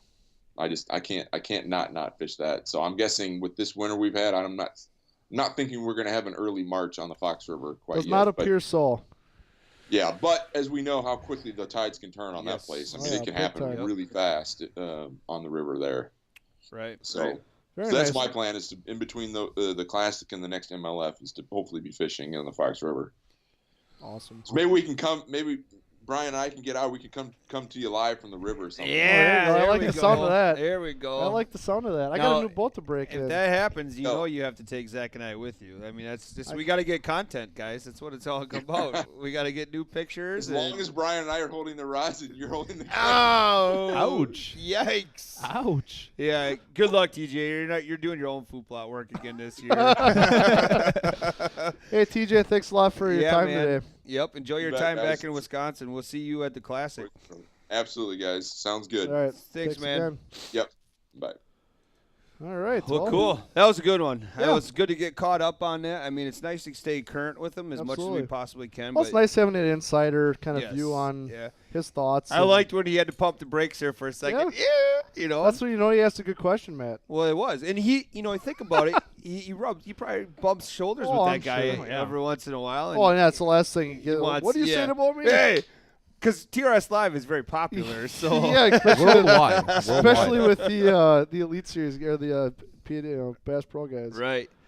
So cool. We're gonna wrap this one up. We got 3 left to give away. Oh, we're gonna. Well, you better. I've got a good question. This is gonna for how about for all the last 3? Yeah, all three. All 3. So I've got a pitching. Hey, quick, jig, cut the feed now. Salvation jig, and then the Rapture. The last question is gonna be, what bait did Derek Remitz help us design that actually helped him take 3rd at the 2011 Classic? Whoa, that's deep. Whoa. So we tried to wrap this show up by 11:30. Just watch for that answer coming through the stream because my phone's gonna die. Oh, okay. So that's the bait that he helped design. So cool. Well, let's recap, Zach. We got some awesome stuff going on in store. Like I walked through the warehouse today. There are piles and piles of boxes back there. It looks like a bomb went off. Did you know that most of the guns showed up? Yes. We have 326 guns in the house right now. Yes. I was gonna talk about that. I was gonna say. Is Ty trying to say he knows the answer? Is that what he's doing? Is he even working? Oh, everybody here listens to the show. Ty in the warehouse. Yeah, we haven't tried to play through the store. He knows the answer. But yeah, I was gonna mention that guns, ammunition, the gun room. Like if you haven't been in, I got a picture. Hold on a second. You guys are gonna have to take me for a little tour. Yeah, the gun room is like pretty much, or no, I'm sorry, not the display counter area. Yep. The glass cabinets are not in yet, but they're installing the lights. I just IM'd you a picture, Zach. If you want Yeah, to throw it up there. And yeah, so I like just On to name Facebook. some brands off as I was walking through the warehouse today. Nomad came in. Hook came in. A bunch of St. Croix rods. Now the big one that I know Ty and a lot of like Big Nate are excited about. Mega Bass Japan came in. So we're gonna be once that stuff hits the website, then we're really gonna start promoting it really, really hard. On the hunting side, like Baronet blinds, HME, and there's the gun counter. Oh yeah, so putting the lights all the cabinets are in. They're actually installing the lights and all the electrical today. Yes. Oof. So, but yeah, we got. Oh, the cabinets are in. I guess I missed that part. Still I on didn't target make for like that. March. Yeah, we're. Oh yeah. Awesome. I don't know when in March yet, but it's. Yeah. Everything's in. It's all cataloged. It's ready to rock. Well, plus on the flip side, that's why I didn't get to see this. We're up front. We're starting to dismantle countertops and all that kind of stuff. The walls coming down. We got all sorts of stuff going on. Yeah, man. So it's changing really fast. But did we get an answer yet for your comment? No, I'm not seeing it yet. How many people are even on yet? A 10. We're starting to lose. It's time to get moving. Yeah. It's been going for an hour and a half. Yeah. Time to wrap her up. But I want to, before we roll off here, I mentioned HME products came in. This is probably my new favorite product right here. This is an Ozone. It's the Ozone Throw and Go. So what it is just like just like every other Ozone product that's on the market, but this one is going to be one that you can put in your ground blind with you. So it's almost like another brand that's on the market right now. $50, $49.99. Wow. So if anybody's in the market, plus they have other things. I mean, there's a lot of Ozone going around out there, but this one is going to get, I feel confident enough. If it's not a super windy day, this can sit in a tree stand as well and give you a little bit of Ozone, coverage as well. So that's my cool one. That's this one I saw when I was walking through.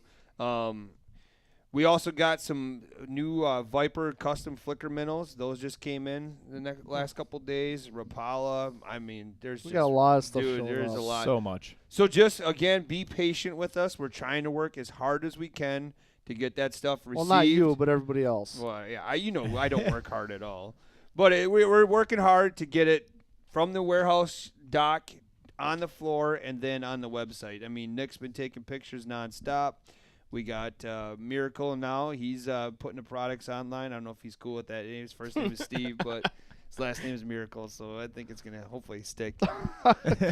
But so ask your question one more time so we can wrap this up. I mean, I guess maybe even if people don't answer, maybe first person to comment. First person. We can just watch it. But, we'll do it that way. The bait that Omega came out with that was helped designed by Derek Remitz. He took 3rd at the 2011 Bassmaster Classic. That's going to take some digging. Take some digging. So I mean, that was kind of when Omega got put on the map, was with that bait. Okay. So good question to end with. So if you find that answer, post it right here. We'll look for you, and then we'll make sure you get. And you're getting 3 of these baits, right? You're getting Salvation stand up, the Righteous pitching jig, and then the Rapture vibrating jig. Well, nice. Cool. Well, that was a good Monday show, everybody. Thanks to everybody that tuned in. The last thing is TRS Outdoors. We still have that awesome giveaway with the CI4. So head over there, pay attention to that. But otherwise, we will be here Wednesday at 10 o'clock. We're talking to Travis Manson Ooh. with Smallmouth Crush. Nice. Now, I believe that is that the right one? That is the answer, Carl That is the Peterson. answer. There you go. Carl Nice. Peters. At There the we go. buzzer. It's like MLF Right at the in here.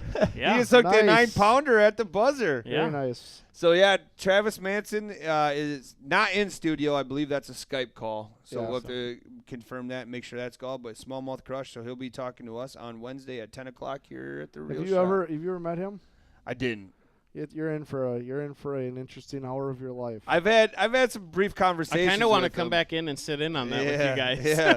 It's gonna be an interesting hour. Well, I'll take you at your word on that one. So I've known him almost my whole life. I know you It'll told be us some interesting. stories of zombie cows and whatever else. So that's going to be a good one. So remember, Wednesday at 10 o'clock, tune in to TRS Live. But again, thanks, Tony, for being with absolutely. us. I'm glad I was able to come on and hang out with you guys. Yeah. So again, watch for Omega. That's going to be coming in real quickly, and we're going to get on the sales floor. But again, thanks to TJ, and everybody have a good rest of your Monday, and we'll see you Wednesday. And remember to like, comment, and share. There it is. There Bam. it is. Be safe. Be safe. Be safe. Nice.